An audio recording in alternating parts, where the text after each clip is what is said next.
Come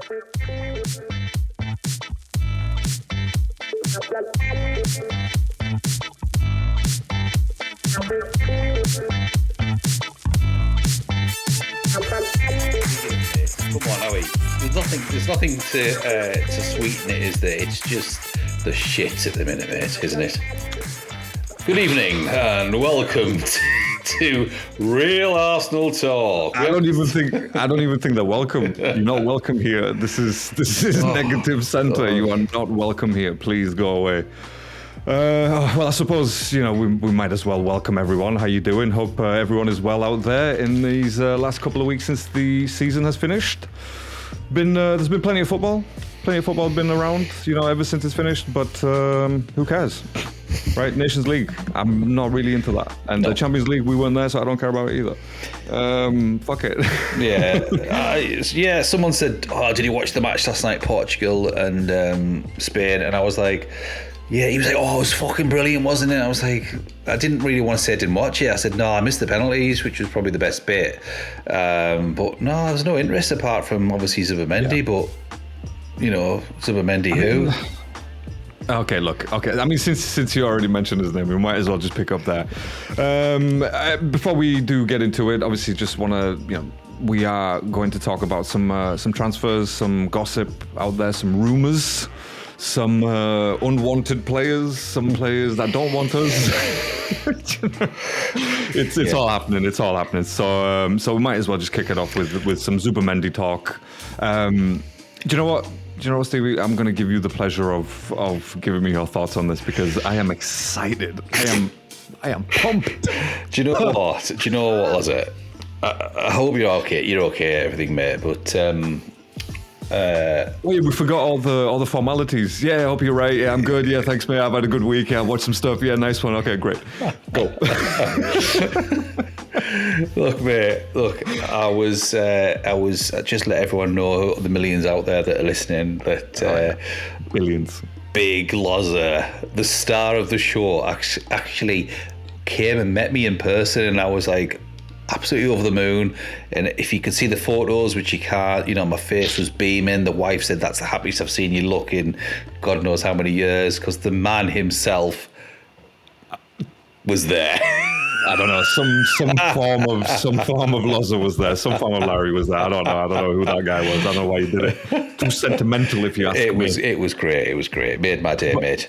It was fun. It was fun being up. Just obviously for those billions and billions of listeners, we do know each other before the podcast. Like just so we're clear on that, right? But obviously it's been years since we've actually met up. So yeah, it was good. It was fun, man. It was really nice and another setting at another time. Absolutely. Couple of drinks and all that stuff. Yeah. But enough sentimentalities. I will put that out of the way. What are your thoughts on Zubimendi? Right, listen, no, I've got it all planned, mate, and I've been thinking about it for ages, and I'm fucking sick, right? But I just wanted to take you back to a statement that Arteta made. Now, I don't know whether it was the beginning of last summer or the beginning of the summer before. You may remember. It was when he said that when Arsenal come calling, people don't turn them down. Now, I think that statement has come back to bite him in the arse. Whether that's the arrogance and people want to tell him to fuck you, do you think you are? Or it's just not true. And he's just saying that because we linked with a lot of people and maybe they don't want to come because, which we'll get onto obviously at some point, we want to talk about other transfers and stuff, but why did he have to say something like that? It was just such an arrogant, wankish thing to say, wasn't it? That when Arsenal come calling, they don't turn you down. Like, fuck off.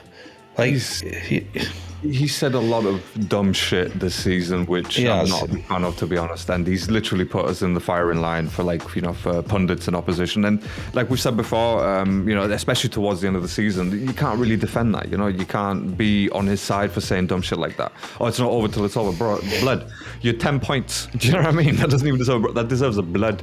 Yeah, you are 10 points behind. Like, you are not going to catch Liverpool. Let's just stop the madness. So yeah. I mean, and obviously when he said that, I get that obviously he's trying to hype up the club, and to be honest with you, it's been a long time since we've had great players come to us at their peak. Yes, we've had Ozil, but Ozil was literally like on that sort of downward trajectory. Do you know what I mean? Yeah, he had some great moments. Absolutely, he did. You know, he lit us up. Yes, I love that, and you know, I love watching him play. But we didn't have him at his prime. Do you know what I mean? Like It's always at the very early stage or at the very late stage. It just seems like prime players don't really want to join the club, and look, maybe we've become a bit too cynical, and that's just the way we're looking at it. But where's but the evidence doesn't point in any other direction. You know what I'm saying? Yeah, all right. Oh, we got Odegaard. Great. I like Odegaard, as I've said before, but let's just be honest. You know, he's not fucking Kevin De Bruyne. You know what I mean? Like, let's just not kid ourselves.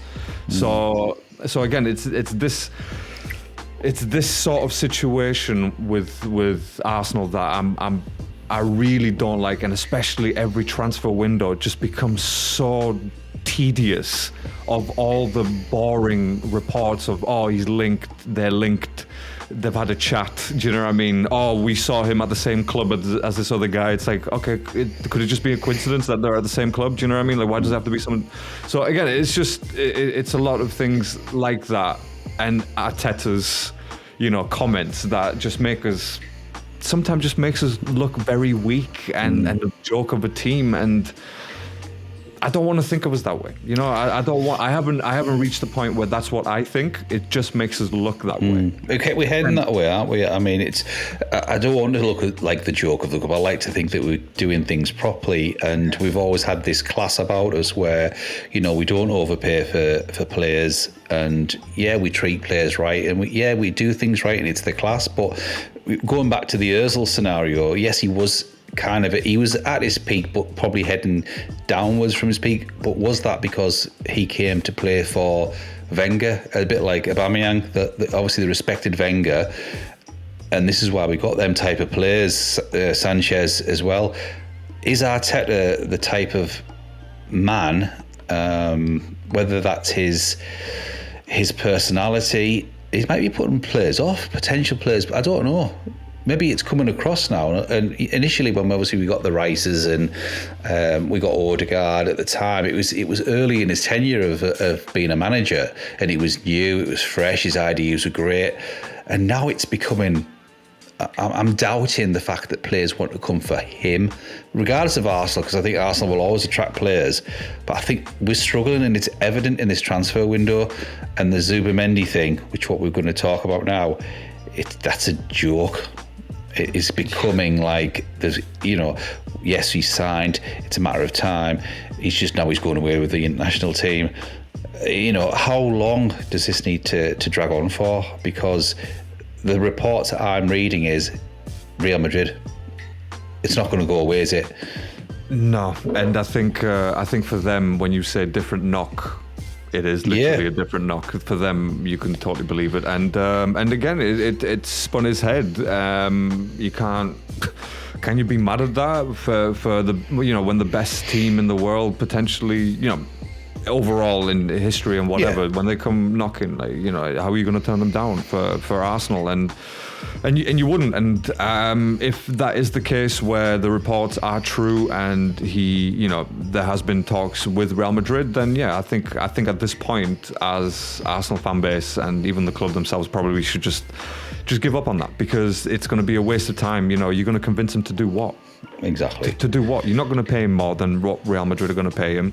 Do you know what I mean? You can't offer almost exclusive Champions League semi-finals, you know what I mean, every other season. Arsenal can't do that. Like, unfortunately, we just can't do that. Again, and the last two seasons, you can argue that we have been a very good team, but okay, great. I mean, there's been many very good teams, but they've never been champions. You know what I mean? They've never had that something about them. And again, we can't compare ourselves to Leicester either, because that is a team where it's like literally that happens once every fucking 50 years or 60 years, that we cannot be that team. And like you said, we want to be in the conversation with the big boys, then, unfortunately, we can't really be in the conversation with the big boys right now.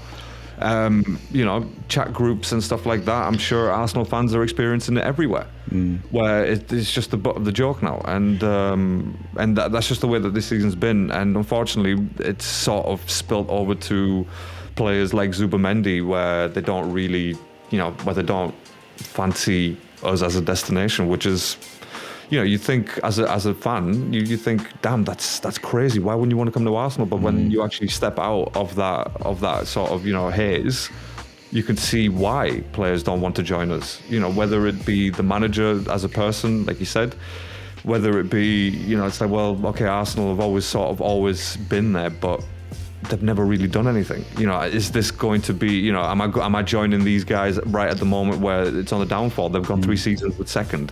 They haven't won any silverware in that 3 years. What makes this year different to the others? So look, like I said, as much as we can be mad at Zubimendi for choosing or potentially choosing Real Madrid, because again, there's all speculation right now. There hasn't been anything concrete as such. But you can't be mad at him. You have to be mad at the club for not moving faster, for not moving quicker. Because when Ancelotti was there, he wasn't even he was ready to sign, and then all of a sudden Xabi Alonso comes in. It's like, oh, shit. Well, yeah, Xabi Alonso's got a better pull than Arteta, by the way. Like, what? Well, I mean, if you look at last season, when we were linked with him in the summer, and he decided to stay, but Liverpool were in for him, and you think to yourself, if he had the choice then to go Liverpool over Arsenal, probably with the history and the heritage, etc., for Liverpool, he would have gone there. So I think in the back of his mind, he was probably waiting out for Real Madrid. And I think someone's been having a word with him, and he's been saying all the right things about, yes, I'll want to go to Arsenal, this, that, and the other. But in the back of his mind, he knew that potential Real Madrid were going to come knocking, and he was just waiting for it. And I think we should just move on. We should just cut our losses now, and call his bluff and just say, right, let's move on to the next target, if there is one. Yeah. Why put all our eggs in one basket? It'll be the same situation with strikers, which we'll come to, and we're finding this now. Obviously, we'll look at the other teams and what they've done so far. But the Zubimendi thing is starting to piss me off, and probably millions of other fans around the world. Because it's either you come in or you're not, and this is the date we need to know by. If you don't, then fuck yeah, we know we can't behave like a club where the other clubs and the other teams are holding all the cards. We need to be strong and prove that. Yeah. And if we do show that hand, then other players potentially will respect us, and we won't have this end of season, end of transfer window panic like last season. I'm struggling to get my head around the Zubimendi thing, but like I said, you probably agree that we should move on. We give him a date and say, look, if you haven't made a decision, let's move on.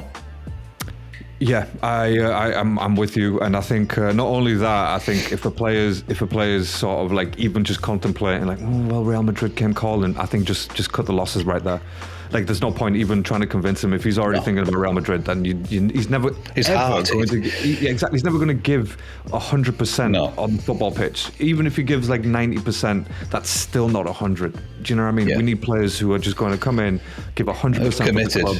And I'm not going to say like, cut your fucking wrists and become Arsenal till I die. No one wants that. I don't care for that. I just need you to come in, be a good professional, but also understand the values of the team and the squad. It's like, what we're all about. Yes, we are a good employment place. You know what we're like? We're like basically like an environmental office. Do you know what I mean? Like looking after flowers and delicates. Oh, it's a lovely job. It's very noble. Great. But then the money and the sharks, like the lawyers and the Wall Street guys and the finance guys, that's who's making the money. Do you know what I mean? That's who's successful in this society as we see it. Do you know what I mean? So with Arsenal, I feel like we're the same. Maybe a shit analogy, by the way, but I hope you understand what I'm saying. We are not the Sharks. We are not at the deep end with the Cities and the Chelseas. Do you know what I mean? I know it's crazy to say Chelsea because they were fourth, they were behind us, they've been shit for like 5 seasons, but still, you know what I mean? They still have money to spend, and they will spend it. They don't give a fuck, like, at all. They will just, okay, we like him, buy him. Yeah. How much? Buy him. Do it. Who's that though? Who is this? And this is what we argue about constantly. Who's saying buy him? Is it the owner? Is it the manager? It's the owner. It's the owner. It's 100% the owner. Like, but the thing is, the owner has come in, like, especially with Chelsea, he's come in, to do exactly that job. Whatever, right? I don't. It's debatable whether he's a fan of football or just money, right? Yeah, But he's come in with the mentality of like, shit, I've got the money. These guys need players. I'm just going to go buy them. The only problem that Todd has had has been the fucking identification of shit players. That's why he hasn't been very successful, because the money that he spent in, if he actually brought in the good players as we see them today from 5 years ago, you're telling me Chelsea wouldn't have had another Champions League? But if you've got the money and it's just a lottery, isn't it? If you keep buying, you've got to get it right eventually, and that's what they're doing. They're going to get it right eventually. If the PSL allows it, if they can sustain it, if they keep buying 20 players a season, you're going to get 3 or 4 right out of 20. I agree. I totally agree. But we're so reluctant to spend it because in case we get it wrong. Yet we've spent nigh on 800 million now, and we still haven't won anything. So it's fucking hell. It's horrible being an Arsenal fan, I tell you. It is, and again, it's just like sins of the past, really, of just sort of come back. Do you know what I mean? Like, the sort of bad memories of the past where Wenger wouldn't spend money, and it's like, you can't be too cautious. And this is why Wenger in his last 10 years, he only won FA Cups, because those are the teams that he could compete against. Like, when you think about it, right? The championship teams, the League Ones, League Twos, whatever it is, those were the teams that he could compete with the players that he had at his disposal. And not because we didn't have the money to spend. He had the money. After like, the sort of stadium was paid or close to paid, he had the money to do that. But it was just like, like you said, he wanted to bring academy players in, which, in fairness to him, he brought some players through. Some definitely didn't work out. But, again, but that goes back to what you said earlier as well, like the pull of Wenger. Like, these players like Aubameyang, Lacazette and stuff like that, did they come in, and Ozil and Sanchez, did they come in just because of Wenger? Yeah, most of it, yeah. Yeah, I can't argue with that, because that's the sort of manager that he was. But yeah, sorry, with Zubimendi, I just, if he's already debating it, cut him loose. Like you said, play his bluff, if you will. If only these speculations are true, like if there's some meat behind this, then yes, cut the losses, like you said, find some other player. But if it's not true, then yeah, shit, he could be our player very shortly. And again, I watched some of the match last night, Portugal-Spain, and mate, if that guy comes to our team, shit, he is so good. He's so good from what I've seen. I mean, I'm totally 50-50 split on this, because what I've seen of him for Sociedad was like, is he any better than Jorginho? And when I see him play for Spain, I'm like, yes, we fucking need him 100%. Good players. It's good players around him. That's what it is. And it showed, especially last night, it showed that's what he needs around him, because just make them runs, he'll find you. And that's and that's doing it from deep, by the way. Like, he hadn't even crossed the halfway line, but when he's making these passes. So good player, very good potential to bring him in, right age, right sort of player that we need. But sure. Yeah, I think it's sorry, Sleepy. I was gonna say it's just honestly, it is very, very sad to talk about this. To talk about Arsenal like this, do you know what I mean? Where they're struggling to bring in the good players, and we don't want Chelsea rejects. No, do you know what? I'm just about to hit you with these. If you think about all the Chelsea rejects we've had, if you think about them, I've got them in front of me, right? David Luiz, Willian, Jorginho, Havertz, Sterling, and obviously what it looks like it's going to be Arrizabalaga. Well, what's going on? Yeah, I don't know. I mean, at this point, you just kind of think they've run out of ideas or like scouts to go out there in Europe and bring good players in. I think they only found London. You know what I mean? They can't get out of London. Look, don't get me wrong, right? Don't get me wrong. I think Havertz has done okay. He's not what I want. I want him gone. I don't want him to be our starter, right? And Arrizabalaga, I actually think he's a good keeper. He's still the most expensive keeper in the world at 60-odd million. He doesn't fill me with the greatest of confidence that he's not 6'6". He's not a Donnarumma. He's not a Madrid keeper. I can't remember his name. Courtois, yeah. Courtois, yeah. He's not something like that. But he had a great season for Bournemouth last year. Yeah, but apparently he's got a bit of not a nasty streak in him, but he was a bit of a rotten egg. Bit of a dick. I mean, but you saw him with Maurizio Sarri, didn't you, when they were trying to substitute him, and he was like, nah, I'm not doing it. I understand that. But he is a good keeper, and whether he's as good as Raya, I don't know, but maybe we should have some competition for him. And if we get him 5 million, then yeah, why not? Do you know what I mean? But the rest of the situation is what I want to talk about. I don't know if you finished on Zubimendi. Yes, he would be a fucking amazing signing. Yeah, exactly what we need. Him and Rice. And I'm not going to say Odegaard, but I am. But I think him sat sort of as a number 6 with some potential better attackers. Then yeah, I think we're going to be a real force. But I want to just mention the other teams at this moment in time, because it's been like irking me for the last 9 days. Like, what are we, the 9th? It's the 9th now, isn't it? Right. Yeah. With it. Man City. Yeah. So in January they signed Mamouche, Kusanov. Yeah. Mm-hmm. Is it Gonzalez? And can't remember the other one. Did they sign 3 or 4? I can't remember. Anyway, so far since the first, they've signed. Is it Cherky? Yeah. Aït-Nouri and Reinders, right? Yeah. 3 players that, I mean, no, look, I know it's a defender, but they've got a left back, which they've already got Guardiola, left back. So fucking hell, what they're going to do there? Aït-Nouri, he's a good player. I thought he'd be good at Arsenal, but hey ho. This Reinders, I've not seen much of him. I do remember him being pretty good in one of the Champions League games. I can't remember which one it was, but I thought, he'd probably be a good replacement for what's he called? He's just got Napoli, Kevin De Bruyne. And Cherky as well. Fucking what a player. Good player, yeah, very good player. But apparently he's got some nasty streak about him as well. Like, some attitude problems. Yeah. So again, look, if anyone can tame these players, it'll be Pep Guardiola. So if you can't make it under Pep, then you're not going to make it in football. So, but that's 6 players and we've signed none. Yeah. They finished 3rd, we finished 2nd, and we've not made any inroads whatsoever. What does that say? The thing with City is that they haven't actually sold anyone apart from De Bruyne, who was released. They actually haven't sold any other of their good players to make room for these other extra players. They've just strengthened the team. Yeah, they will sell Grealish, obviously. They'll probably sell a couple of others, but most likely. Then obviously you got even Man United. No, I don't want to talk about them. Do you know why? Because the 3 players that they're linked with would win us the league. Yeah, I mean, if they're going to get Gyökeres, they've got Cunha, and if they get Mbeumo, them 3 across our 3, they're better than ours. We'd win the league with them. What the fuck is going on? Why are they signed? They're not even in the Champions League, right? They're not in any European competition, yet they can still attract them 3 players that would instantly improve our team. What the fuck is going on, mate? Seriously? Fucking hell. I'm glad that it's we left it maybe a week before we did a pod, because it's everything that we wanted to go wrong. Everything that we thought was going to go wrong has actually gone wrong. Yeah. And it doesn't, honestly, just even as I scroll down on the done deals, it just doesn't feel I've got them. Listen, mate. Let me just go again. Right. Okay. Liverpool haven't done much yet, right? They've signed Kerkez, I think, haven't they?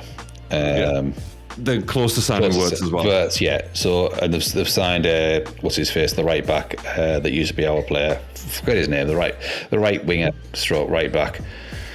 Frimpong. Yeah. So there's 3 players that are going to instantly improve them, right? Yeah. Look at Chelsea, right? For fuck's sake, they've got Delap. Look at Chelsea. Gittins. They've just signed this defender from Strasbourg. Sarr, is it?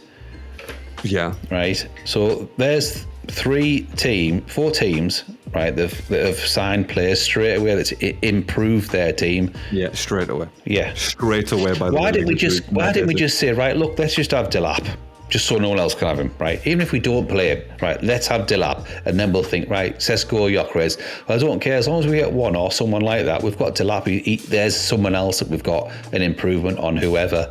We fucking signed no one. Yeah, I think. It's difficult, isn't it? Like just to imagine starting the season with absolutely no one, and the way that we just sort of dilly-dally around the situation. We were kind of hoping that Berta was going to come in and just get these deals done rather than just quickly on the Berta situation. Yes, he signed someone else to help him. What the fuck? Yeah, he's got like a backroom. He's employed a backroom staff type person. Yeah. For him. Well, hang on a minute. What's your job? You're supposed to be out there fucking signing the players. Or are you just the guy in the background with the gun? Well, it could be he's hired all these people, so we've got a lot of scouting out there and a lot of people to do deals, which is great. But I just don't think that's what's happening. I just feel like it's like, right, Berta doesn't want to do shit because he's Italian, right? And yes, offense. So obviously he's got people behind the scenes to do exactly the job that he was hired to do. And honestly, right now, like I said, what would have filled me with confidence, and as it would have probably done with most people, Arsenal fans obviously, is straight away on the first or the second, boom boom, at least get 2 players in, signed, sealed, see you later. There's no reason, if you're going to sign Zubimendi, there's no reason to let it go that far, or after the Nations League, or after this. So it's like, well, can we just crack on with it? Can we just get it done? If you're going to get it done and you're telling everyone that it's almost signed, and Fabrizio Romano's out there doing selfies and shit going, yeah, it's almost done, it's he's going to wait for the medical, why isn't it done? Like, why is it so important that he needs to go to the Nations League? Like, seriously, he doesn't even need to leave his bed in order to sign those contracts. Do you know what I mean? Sign the contracts, do your medical, done. Yeah. There was no way he was going to fail that medical anyway. It'd be very rare if he could. But, I mean, you look at City, and it was like City were linked with they were linked with Aït-Nouri. Next day, he was having a medical. They were linked to Reinders the next day. He was signing. We were linked with people for months and months, and if not years. We were linked with Šeško last season. Yeah. For fuck's sake, man. I'm done. I'm done. I know, but we can't be done just yet because we've still got a few more bits to talk about. I'm so I just leave it there. I'm sorry. I know. It's difficult. It really is. But yeah, look, it's the summer hasn't started very well at all, and in terms of the striker situation, which obviously let's have a little chat about that, because that's another drama, that's another saga. And look, I'm starting to believe that we are Netflix FC, because literally we are adding more characters and more drama to each season. Or not added. But yeah, it's a self-fulfilling prophecy now, isn't it? This Netflix thing. It's like we're becoming what people believe us to be. Yeah, strange. We are literally falling into that trap. Yeah, and it's not good. It really isn't. But yeah, striker situation. Yeah, Gyökeres obviously, all but officially sort of given up on. So we're moving our attention to Šeško. Yeah. You tell me first, because I've got my own thoughts on this. Yeah, it's just okay. I did some research on both players. I've done my YouTubes and stuff like that, and mate, I would be 100% happy with both, because what I've seen of Šeško in I don't know if you've ever seen it. Obviously, I looked at it. It was, why do Arsenal want Šeško? And I've seen his goals, I've seen his assists, I've seen his speed. Yes, get him. If we can get him, fantastic, right? Same with Gyökeres. The thing is, with Gyökeres, he's ready-made. He can walk straight in, and you know he's going to get you goals straight away. The thing with Šeško is he might take a few months to adapt. Okay, let me stop you there. Sorry, because that's exactly where I need to be right there. What you said. That a few months to adapt. That is the worst thing that I've heard, because I'm sorry, but we are not going backwards in time here. Literally every season is an addition of not winning. Go on, let me just regain my thoughts. Go on.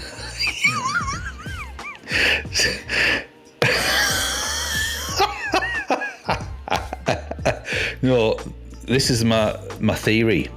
So the Šeško, right? He ain't going to be hitting the ground running. And the reason why they'll go for Šeško over Gyökeres is because fuckface Lego head won't want to drop Havertz, because it's his little fucking love child, right? If he gets Šeško, he can blend him and bed him into the team. If he gets Gyökeres, he's straight in the team, and fuckface Havertz is out.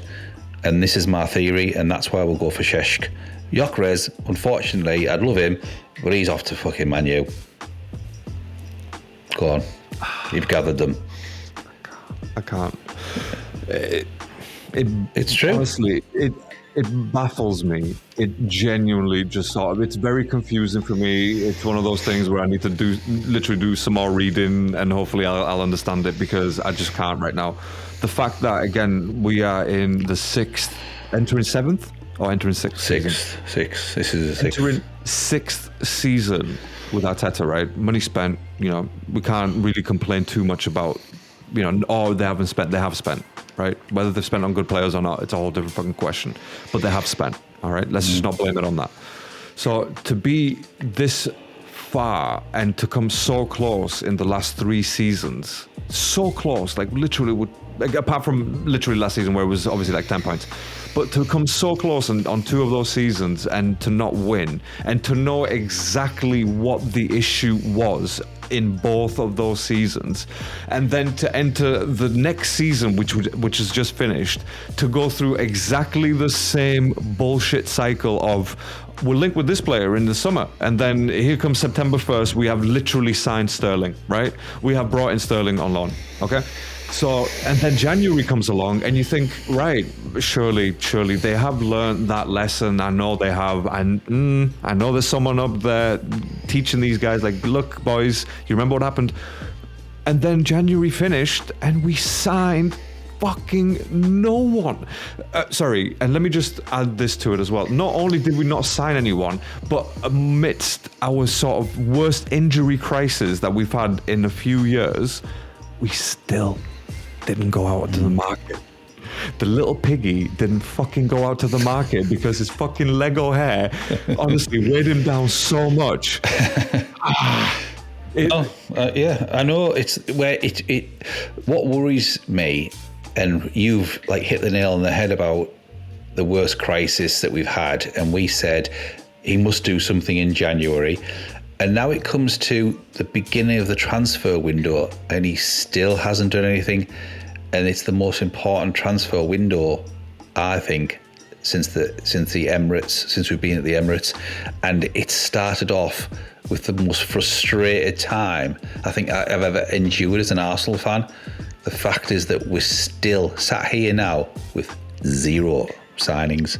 And it's been evident from fucking last summer what we've needed, and it's still not rectified.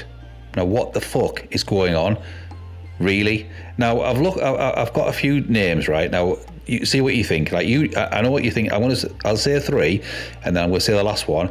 And I know you won't agree with the last one, but the first one. So if we get Zubimendi, if we get Rodgers from Aston Villa, if we get Šeško, right, those 3, I'd be happy. But I know you don't, if we got Rodrigo from Madrid, you can't say that you wouldn't be happy with those 4. You would, wouldn't you? But what the fuck? We need to get it sorted out quickly. If those are the 4 that we get, that's a happy summer for me. I'm happy with that. Yeah. Maybe throw in a defender in there as well, just for good measure. But yeah, obviously with Kepa as well. If we get Kepa, Rodrigo, Zubimendi, Rodgers, and Šeško, that's a Kepa the keeper, right? Kepa the keeper, yeah. Kepa the keeper. Kepa the keeper. I think that is, honestly, I really like that deal. 5 million, that's exactly what I said I wanted, when we had this sort of little questions, at the end of the season. This is exactly what I wanted. Someone like Kepa, perfect, 5 million on a permanent basis. He's happy to be second fiddle. Excellent. And he's a decent keeper. He's good enough. Better than Onana, better than fucking Mike Maignan, and who Man United are going to buy, which is crazy, by the way. But so I'll be very, very happy with that. Like I said, maybe one additional defender, either a fullback or another centre back who could sort of chop and change in there as well. Then it would be the perfect. That's my 6 players. That's my 7 players. Do you know what I mean? I'm happy with that. Because we do need them, don't we? And that sprinkled with what we've already got is pretty good, isn't it? It is. That is a chef's kiss right there. That's what that is. I really, really like that. I mean, just to think Rodgers in our team just causing mayhem, mate. I'm into it. But then again, look, okay, I don't want to. This is definitely not something I want to get into tonight, by the way. We'll probably discuss this another time. But I just really hope if we get someone like a Rodgers or a Rodrigo, right? I really hope Arteta doesn't change them as the explosive players that they are. robotic. Definitely we'll talk about this another time, when we've done a bit more research and we can discuss it. But for now, that's the only thing that sort of dampens that mood. Yeah, great signing, 6 players, that's fucking excellent summer business, brilliant, and potentially not too much money spent. But that doesn't mean anything if you're going to bring in players who are great, who have flair, and like I said, explosiveness and all that stuff, if you're going to change them. So if you're going to beat it out of them, it's pointless. I don't want that. Yeah. No, I mean, don't get me wrong, and I know he's only young, but we've still got obviously Wanyeri, and we've still got Max Darman to come in this season, which I'm really excited about, but I can't expect him to sort of win us the league. He's a player that's going to be introduced slowly, obviously. That's music to my ears, by the way, just in case you're not understanding this. What you just said there, that's music to my ears. It's true though, isn't it? Because we've got some great players, right? Some great young players. But I know it's a really hard balancing act for Arteta, because he's got to keep everybody happy, and that is such a hard thing to do, because if you have a balanced 12, 13 players that are going to play regularly week in, week out, that's a winning team. But when you've got to keep another 7 or 8 world-class players happy, I don't think he's got the capability as a manager to do that, like Pep and Klopp. Don't have the pedigree. Don't have the pedigree. Yeah, like all these experienced managers, the what's he called, Ancelotti's and the likes. That they've been there, they've done that, they've managed all these world-class players. Arteta hasn't, so I think that's his downfall, and Arsenal's really. And unfortunately for us as fans, it could be the downfall of us not winning anything because of his inexperience, and that was why I didn't want him in the first place. But only time will tell, and like you say, if we can get certain players, then we could be on the cusp of dominating for God knows for the next 5 years. But we've got to get it right, and it's got to be done now, soon, quickly. I think with Rodgers, I mean, there's maybe a good chance something like that could happen if we move quickly and not let it. Oh, maybe he's the right guy. Oh wait, what? City have got him. What? Yeah. So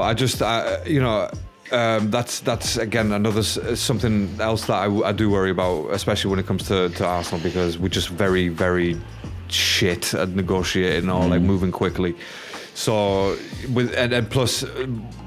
It could be possible because Aston Villa they are close to PSR as well. So that's right. That could be something that could help us along. But again, you gotta ask, you gotta inquire. Like, do you know what I mean? Like in car sales, you gotta cold call. Be like, yo, Unai, hey, that guy on the lot? Are you selling him or what? If you don't ask, you don't get the business. Exactly. Oh, good. Car sales coming back to me now. So I think, with what you said, I really do fancy that as a summer. That is a good summer for me, to be honest with you. The only, like I said, going back to the Sesko thing, I will finish my thought now that I've regained it. Just, to add another couple of, potentially another couple of years at the very most to wait for a player to reach his peak. That again, it just doesn't sit well with me at all, because it's like, what are you doing, man? Like, you are in no position to be thinking about 2-3 years time. This is your time right now. Yeah. Do you know what I mean? This is it right now. Like you said, time will tell. This is the time, and hopefully we will have a clear answer by the end of next season. As to what's going to happen. Either we've won something and we're happy to carry on, or we haven't won something and we've dropped back very far, because I really can't see a 4th season being second. I refuse. I refuse to do that. So yeah, it's very, very important summer, obviously, as we've said before, and it's self-explanatory really why it's going to be a very important summer. But yeah, that's the thing with Sesko. It's just like, I don't really fancy adding that extra time to something that really needs to happen. So that's why I feel a bit let down, the fact that we didn't pursue Gyökeres seriously. You know what I mean? It was always links. I don't really think anything really happened there. So that's again, it again, if you got the money, buy them both. Buy them fucking both. The very worst, one's going to get you 10 goals, the other one's going to get you 15 goals. Yeah. Right? And then you can sell them off, still get value for the player. Do you know what I mean? And again, we're talking, how much was Gyökeres? What, 58 million, something like that? 60 million, something like that? Do it. Sesko, 70 million, you could probably do that in bits. Do it. Absolutely. You could have literally bought them both add a Havertz in there as well for good measure, you're done. Like that is your front line. Do you know what I mean? Because we spent 250 million not last summer, the summer before, on Havertz and Rice, didn't we? That's right. Yeah. So we could potentially spend the same amount this summer because we didn't really spend much last summer, and we'll probably sell a few this summer to sort of balance the books. So yeah, I know what you're saying. Buy them both, but he won't. You know he won't. That's the ideal solution. Buy them both. Buy a Rodrigo or buy a Rodgers. It's only 250 million, and you know you're made up. You've got a lot of alternatives to come off the bench. You know, it's supposed to be the same old Trossards and Martinellis. You've got something. You've got something completely and utterly different that the Premiership hasn't seen before, with Saka and Rice, Rodrigo, Rodgers, Zubimendi. You know, we would have that, but like you say, go and get them both. I mean, dreams. It is dreams. I mean, I know we forgot about Isak, and maybe this is the thing. Maybe it's delayed because we're negotiating. You don't know, do you? And these are all speculations. What if he pulls it out the bag? Hey, look, man. Do you know what I mean? I think you are the one that needs to apologize, because you're the one who's never wanted him in. So I think you need to apologize, my friend. I'm just desperate for anything. You will do a public apology on YouTube live. I'm sick. I'm just sick. It's all talk about Gyökeres and Šeško. Yeah. It might just be a smokescreen, mightn't it, for the one that most people want. And I think, Merson came out and said, buy Isak and he'll win you the league. And I think Arteta's kind of looked at that, and I think he's listened to him. And I personally think there's some kind of smoke screen with Gyökeres, Šeško. Because why wasn't it being done? Really? Yeah. Why isn't it being done? Come on. Yeah, especially for at least one of them. And it could be. It could be. And this is until a player is holding an Arsenal shirt. Sorry, and I will say that even that I won't believe because of AI, by the way.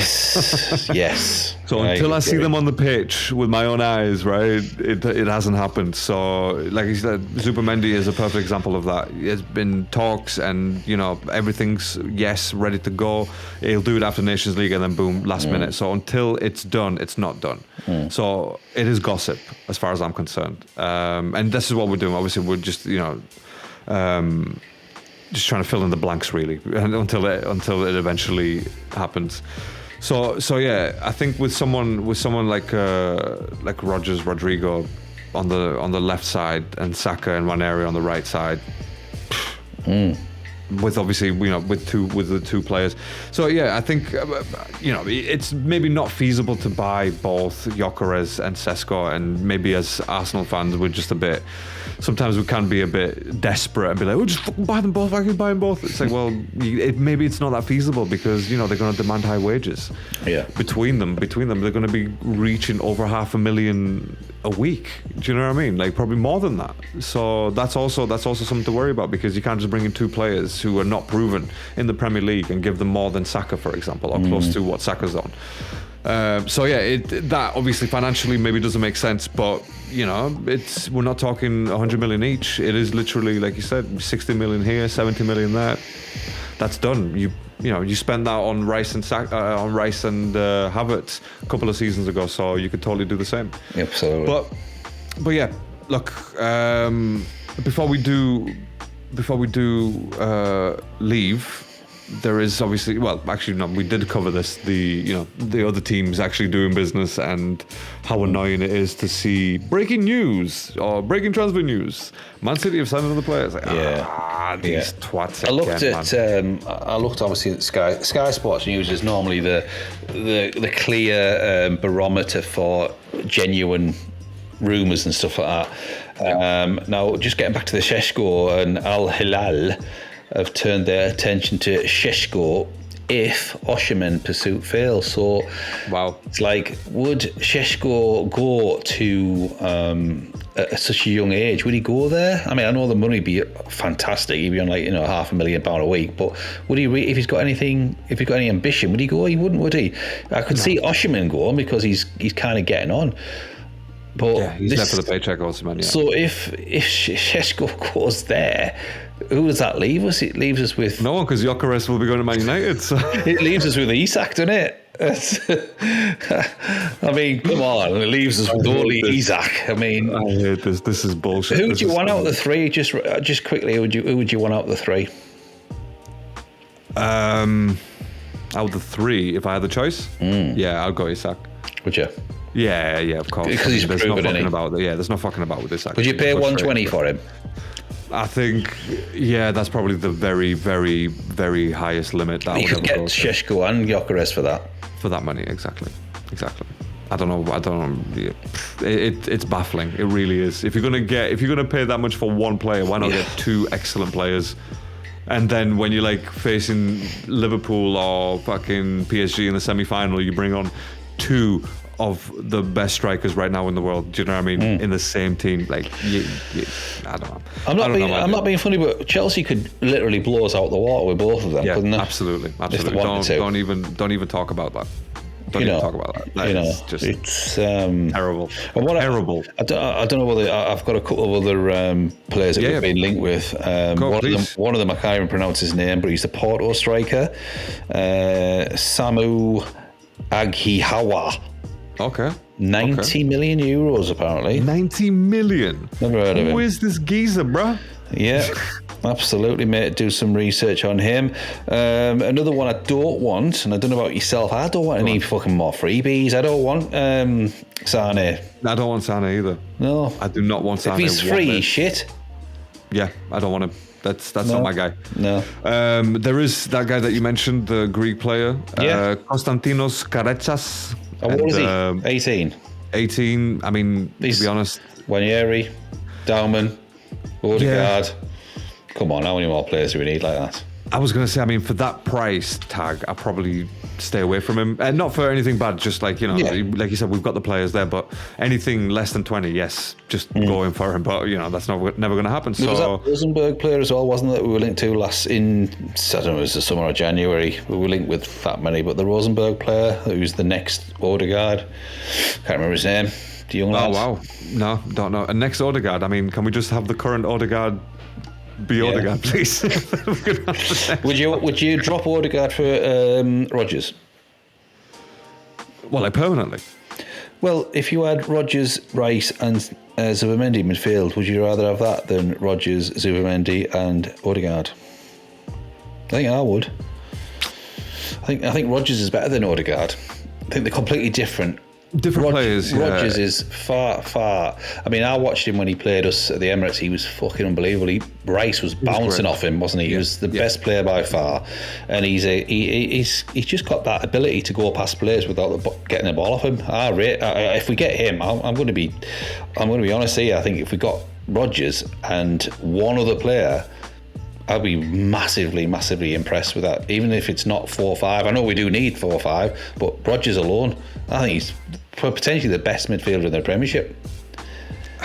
I mean, he's a midfielder, isn't he? Is he an attacking midfielder or is he just a midfielder? He's like an attacking winger, isn't he? Attacking winger midfielder sort of thing. You can do that space, which is great because again, that's especially on our left. That's a place that we do actually need players to do that. Absolutely, and not be one-dimensional and head down. So again, he's big, he's strong, he's quick.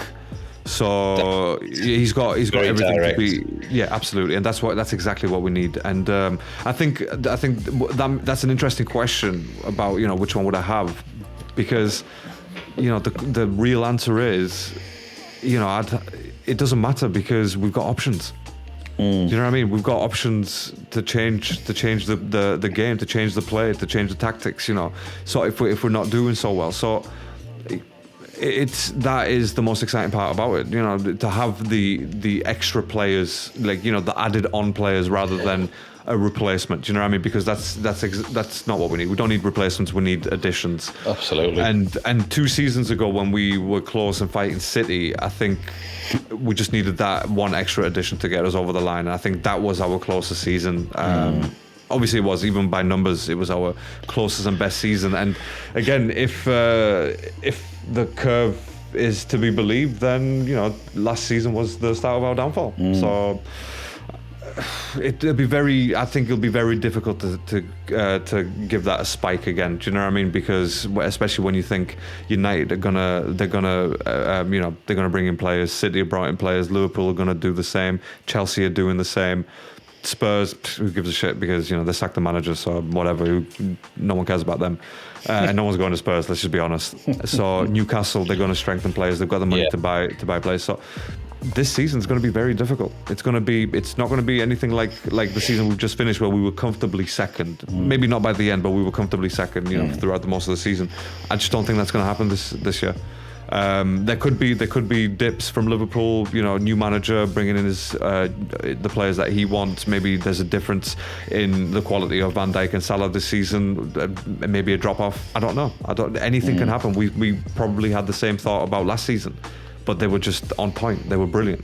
So yeah, I think we just need to move quickly. That's what we need to do. Whatever players that we link with and they're happy with, let's just move quickly. If they have players in the background which we don't even know about and they are close to signing, sign them.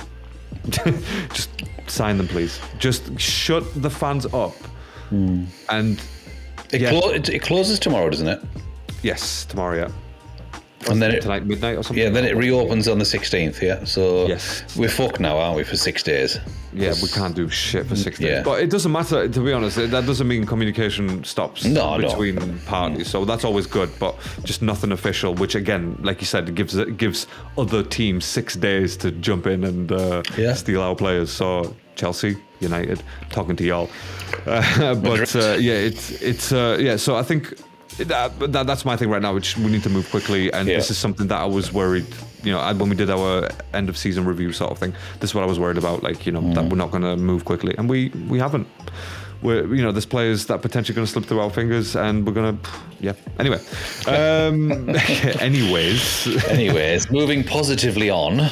Yes, moving on, and to something a bit more positive. Declan Rice, Arsenal Player of the Season. Yeah, absolutely. Now, I can see that because the second half of the season he was excellent. First half he was still, coming back from the Euros and stuff, so just getting himself together. Yeah. But he never. When you say Declan Rice dipped in form, I think that's a bit harsh. Do you know what I mean? Because again, fatigue is part of the game. Unfortunately, these guys aren't machines. And with the games that obviously there's over nearly 70 games, by the way, 75 game season coming up, which is just fucking crazy. So yeah, I couldn't blame him, but I think well deserved, to be honest. I personally would have probably voted Raya because it was just on consistency alone, but Declan Rice, brilliant, and Jurrien Timber should have been part of that as well, to be fair.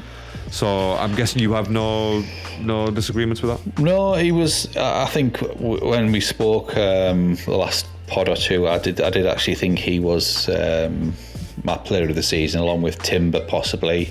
Not Raya, he's not my favourite at the moment, but each their own. But I thought Rice kind of deserved it, even though I still think he needs to prove his worth with the price tag. I know he doesn't sort of set the price of what is it, but I just think as much as he is our engine room, and as much as I do love him for breaking play up, scoring the odd goal here and there, I just think that if we had a few, I mean, it's not his fault, I don't know what I'm trying to say, but I know if we had a couple of other players, he would have stood out even better if we would have had the strikers to kill games off, because we drew a lot of games and that was our downfall. But he was instrumental in a lot of those games where we potentially could have lost, so he kind of kept us in the game as such. So I just think if we'd have had a couple of additions, whether it would be in the summer or January, he would have excelled even more. He would look even better because we'd have won the game, and he'd have got the praises for that, as opposed to getting the praises for keeping us in a game, as opposed to winning it. So yeah, I do think he deserves his Player of the Season award. I just hope he can continue it and we get the fucking players in. I'm not saying anymore. Yeah, I'm drained. It drains me. I'm glad that we had this conversation, to be honest, because there was a lot that was brewing, and obviously there's voice notes that I've sent you, there's angry messages that I've sent you, and there's always this anger, but I'm glad that we have these conversations because it just sort of simmers that down, and then it goes back up again because we haven't signed anyone. Yeah. But yeah, sorry, with Declan Rice, I think you're right what you said there. You know, if we had the better players around him, I think he would have been, you know, the player of the season for the right reason rather than just saving us, like you said. But again, that goes the same with someone like Odegaard, for example. You know, you put good players in front of him, he'll do a job. But unfortunately, to be captain of the team, you kind of need to step away from that. You know, sort of have one step above that, where it's like, okay, well, I'm going to grab the team now. This is my team now. Again, this is exactly what Rice was doing. Do you know what I mean? This is why he won Player of the Season, because he grabbed the team. So I just think it's going to be difficult to ever make changes to the captaincy without feelings getting hurt. But it's something that has to happen if we're going to be serious about winning leagues and whatever. It has to happen. It might. It has to be ruthless. Yeah, absolutely, because it might release Odegaard to become a better player without the burden of him being the captain on his shoulder. You know, if Rice is the captain, Odegaard can freely express himself, and you know, he might become a better. We don't know. We don't know. Exactly. It could go the other way, like you said. You know, feelings hurt, where he's like, "Well, fuck this. I don't want to be part of this team anymore." It could totally happen. It could knock his confidence, couldn't it? Yeah. Oh, of course it could. Of course it could. I mean, the same as you. Like, you know, for example, you know, you're going to become manager, and then all of a sudden, or team leader, and then literally they're like, "Oh no, we're going to make him team leader now." Yeah. This new guy that we spent my money on, he's going to be the new team leader, even though that was never discussed. So yeah, it's difficult because at the end of the day, it's a job, and you know, if you're going to get kicked off your specific job role, then yeah, you're going to have some fucking like, what the fuck? What's this about? Let me go look. Let me go find another team who's going to give me the captaincy. Let me pick my dummy up. Exactly. Yeah, Spat just out. So yeah, it'll be difficult, and I don't think that's going to happen. By the way, I don't think Arteta's going to be that ruthless to take the captaincy of Odegaard. He should be. He was ruthless with Ramsdale. Yeah, he was ruthless with Aubameyang as well. Yeah. So yeah, but. Okay, I think until we get a replacement for Odegaard, or you know, potentially someone who can step in, maybe don't piss off the only creative guy that we have. That's maybe what he's thinking as well. It's not the right way to think about it. I know, and I agree with you. You should have the options because it's about a squad. Do you know what I mean? This is not a movie where it's like, oh, I've only got 12 players and we won the league. No, you need the players. Even Leicester had a squad. You know what I mean? They had a vast squad that they brought in. Yeah, obviously the first 11 was the best 11, but they still had players to slot in. Yeah. So, you know, so the Vardy can sit down, for example. So, yeah, it's. I think that's what needs to, you know. No, as a manager, Arteta needs to be ruthless. Nice guys don't win your leagues. No. You know, they'll win you one league out of 10 seasons. Maybe. Yeah, Slot seems like a nice guy, doesn't he? I suppose. Yeah, exactly. He was, again, with Slot, you know, people mock us, but if we win that one Premier League, then it's like, well, actually, Liverpool won 2, didn't they? They've just won the second one. Sorry. Yeah, okay, I'll retract that. Until we win two leagues, we can't chat shit. Yeah, I mean, I want us to. I don't know whether we'll ever see it, but I want us to dominate like City did, win 4 or 5 on a trot. I want us to go a season again unbeaten. The only team to go unbeaten twice. I want us to be like that. I want us to be this team that is kind of everyone's envious of us, but I just can't see it. I just think the mentality is completely and utterly changed, and we're just a laughing stock, a pushover, a walkover. You know, managers don't like us, players don't like us, fans don't like us, referees don't like us, the PGMOL don't like us. You know, whose fault is it? What, you know. It's like you said, it's something that has to be looked at, and it's just sigh. That's the only thing I can do right now, because it just feels like we're just going through the same motions that we've been through before, and again, it's just insane. That is literally the definition of insanity. So you know, I just hope that we move quickly, like I said, and just get something done, or a few bits done.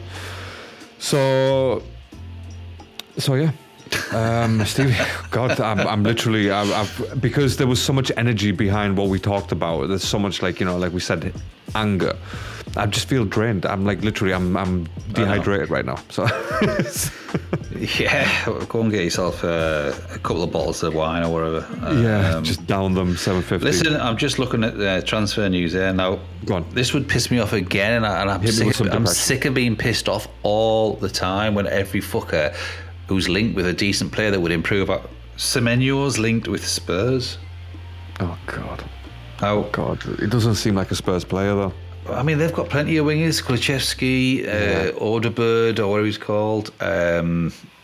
Odegaard, the Wales guy, the Welsh guy who's just... I can't remember what he's called now. Williams. No, the Welsh guy. He's Welsh. I know, yeah, he's the one who plays sort of like right wing up. Oh, no, front. sorry, that's Forest. Sorry, I'm thinking of Nico Williams from Forest. Yeah. My bad. Do you know what I mean? The right sort of winger, curly-haired guy, half-cast. Oh, yeah, no one gives a fuck because he's a Spurs player guy. Yeah, I know that guy. Came from Forest. Yeah, that guy. Yeah, but they've got plenty of attacking players, and Semenyo would just piss me off again because all they need is a good manager.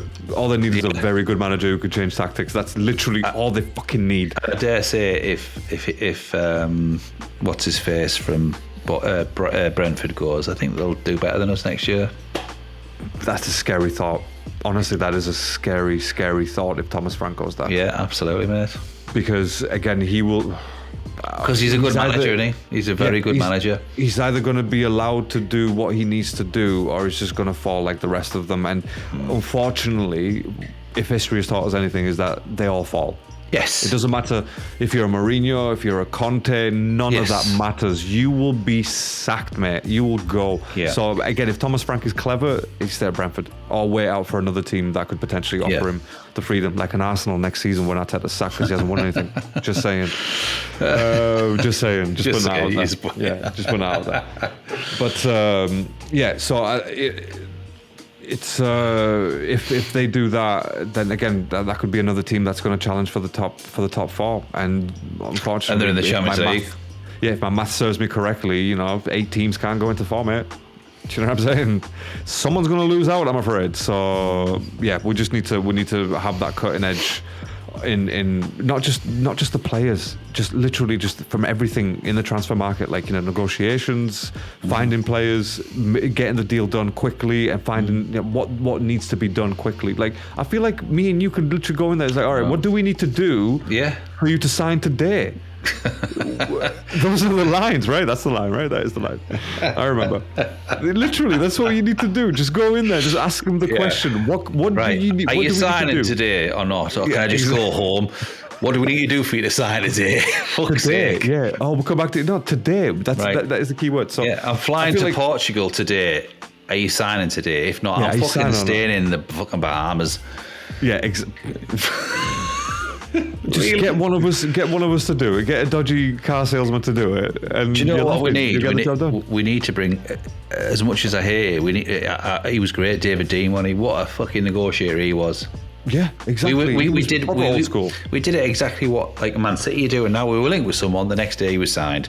None of this fucking. Oh my god, I hate it. Because the thing is, right, back then it's like by the time we were linked with someone, or we found out that we were linked with someone, they'd already had them conversations. Yeah. Whereas now it's just like, everything happens for the crack of it. There's so much shit out there that you have to filter through to actually get to the truth of what's happening. Do you know what I mean? But I'll tell you what, Stevie. Look, it's been just over an hour. I have vented all my anger. And I've got nothing else to add in terms of Arsenal. There hasn't been much apart from the things that we've talked about. Unless there's something else that you wanna contribute. No, mate. I am as depressed tonight as I can be for a long, long time. I was depressed in January, but so far, 9 days in, I'm fucking mega depressed, and we've vented it all. I look every day. You probably look every day. Who we're linked with? We're talking with this person. I can't say anymore. I'm that's it. I'm flat. I'm out. Months beginning with J, we don't like. Correct. Do you know what I mean? January, June, and July, we just do not care for those months because we are allergic to J's. Yes, please. But yeah, I just fucking get it done. I really hope, like I said, the fact that Berta came in, I just hope that was the reason why he was coming in, to get this shit done quickly. And I know people it's only been 8 days. It's like, it's been 8 days and City have got 3 players already, mate. What the? When did Berta arrive? Was it January?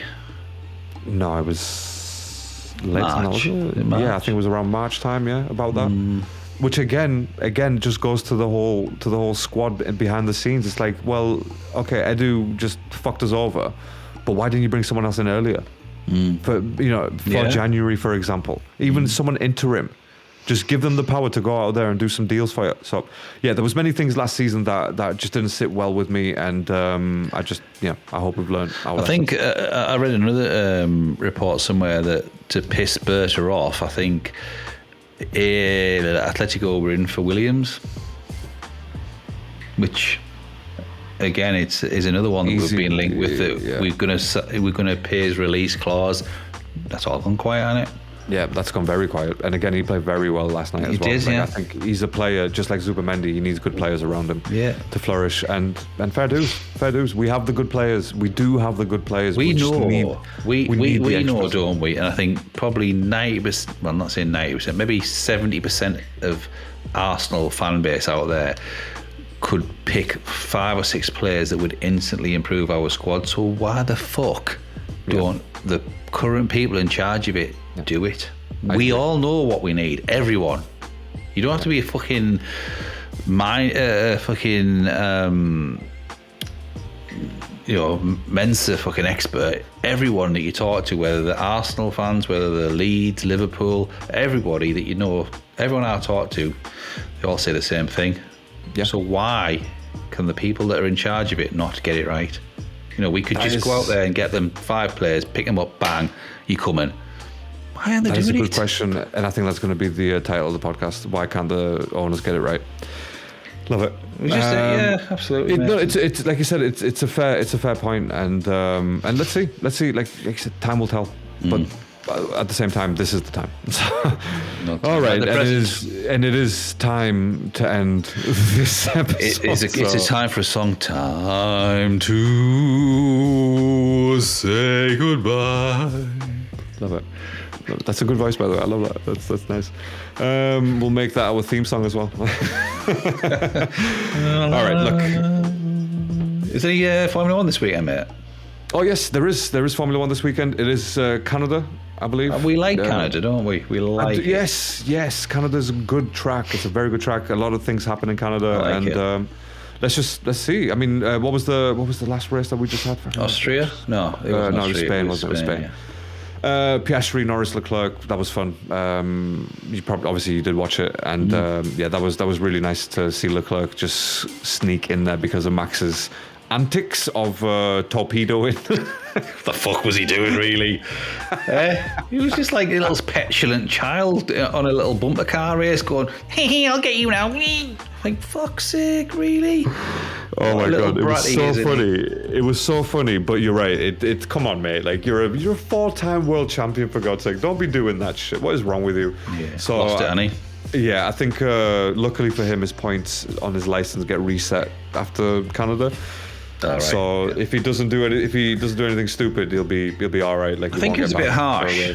10 was it 10 seconds, wasn't it? 10-second penalty, yeah. Yeah, so he finished 10th, was it? Was it 10th he finished? 1 second, please. Hold the line. 1 second, please. Verstappen finished, 10th. 1 point. Oh, very good point. Yeah, so no, he got what he deserved. Really. It was a bit harsh, but yeah. What, the 10 seconds? I thought it was a bit harsh. Yeah, the 10 seconds. He literally used his car as a rocket. To attack. It's hilarious. It was totally. I laughed so hard, and I'm still laughing every time I think about it. What the fuck? Yeah, but by the rules, he's lucky he didn't get fucking black flag for that shit. Yeah. Do you know what I mean? Get absolutely instantaneously banned. So yeah, that was hilarious. But should he have given the place back? No, I don't think he should have, and I think that's why. I think that's what I'm saying. I thought it was a bit harsh on him. He shouldn't have had to give it back, but that's true. But if he didn't attack, I don't think he would have got the 10 seconds. I think he would probably only got 5 seconds, or just let him go through like a normal person rather than use this guy's ballistic missile. Oh, class! I think it's great the fact that he's not the best driver at the moment. Well, he probably is the best driver, but he's not the fastest car. He's not the fastest car. Yeah. He's turned into a Schumacher anyway. He's kind of, because he's in the slower car, he'll do anything to to win. Yeah, and this is prime example. And this is why the comparison with Schumacher is just very relevant when it comes to Verstappen. And that's why, again, every race I'm watching him now that he's not dominating, I'm really liking him. Yeah, I'm really liking.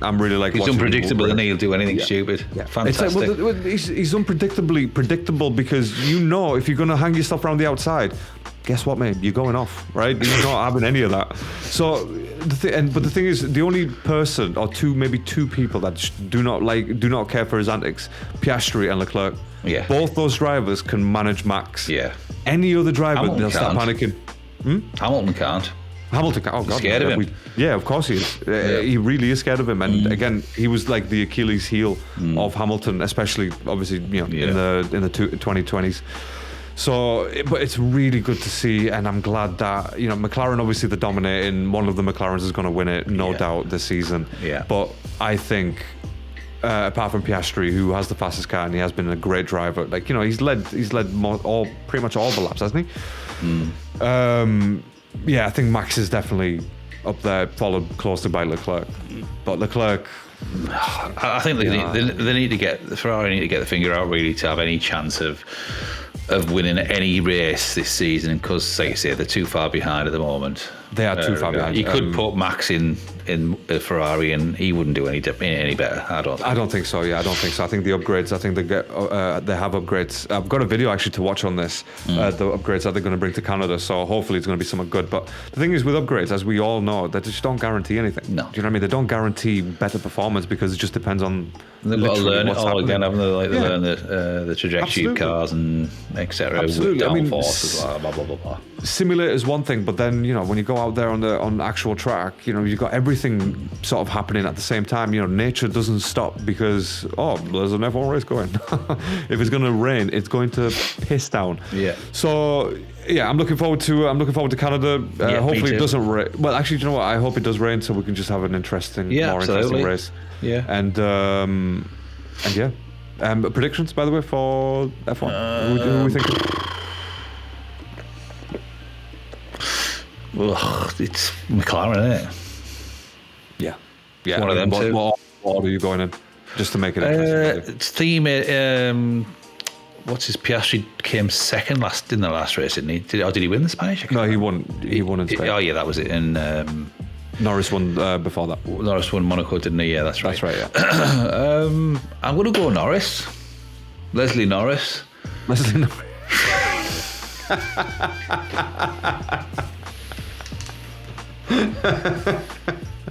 think I had a teacher called Leslie Norris. I'm not even kidding. She was a woman.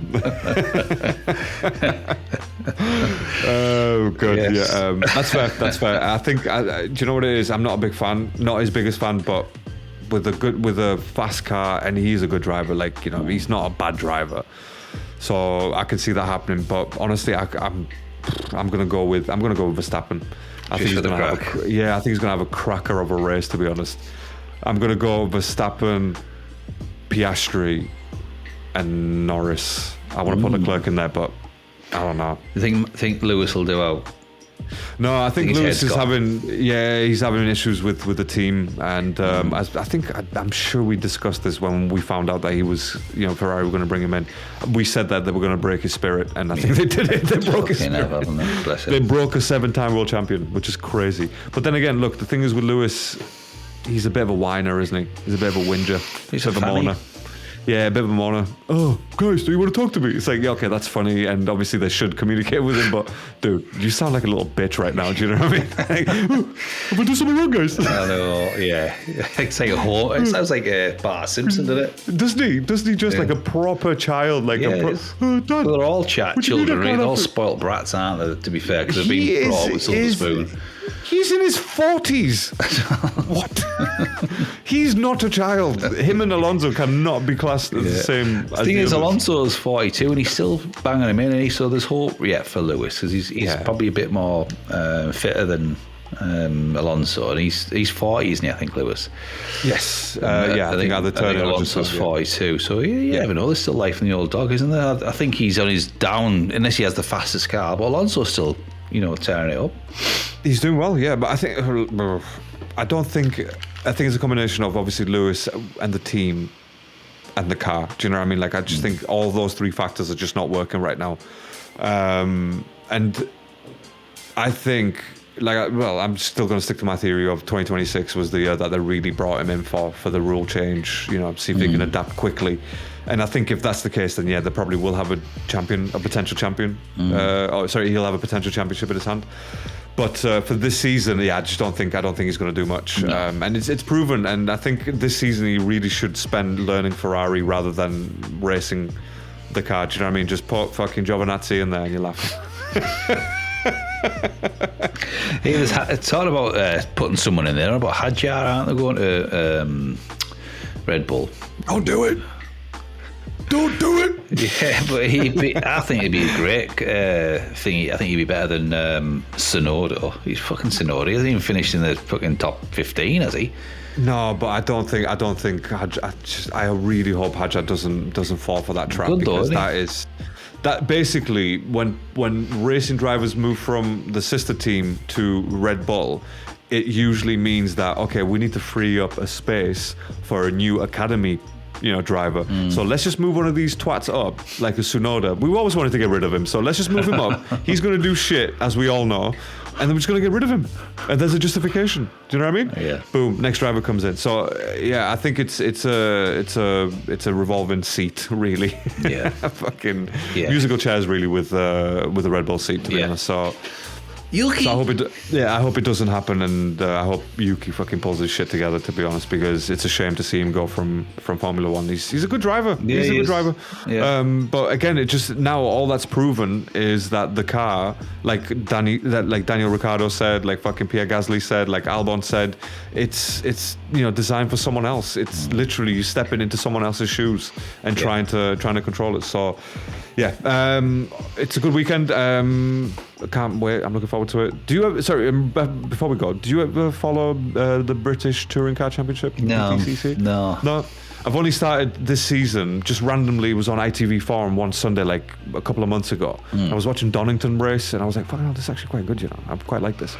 So, yeah, that's what I did all of yesterday. Oh, cool. All of yesterday. There was Formula 4, there was mini GT races, there was obviously the BT, just a full day of racing. I think I've watched it if it's been on a Saturday and I'm there's nothing else to watch, and I've looked at it and I've saw it and I thought, it's okay, it gets better and better, but it does, it's never grabbed me as much as what Formula 1 does. No, of course, Formula 1 is just like the prestige. It's the speed and everything, isn't it? Yeah, of course. But honestly, there's some good races that happened in BTCC. I was quite happy with it. Anyways, that's maybe a story for another day, and we will leave it there. Thank you so much for being here, everyone. Thank you for listening. Please leave a comment, leave a like, rate the show, submit your suggestions, all that type of stuff. And I'm going to go. Catch you on the next one. Stay safe. Stay alert. Au revoir. CC. Oh, I was waiting for the wee, but okay. Duck noise is fine.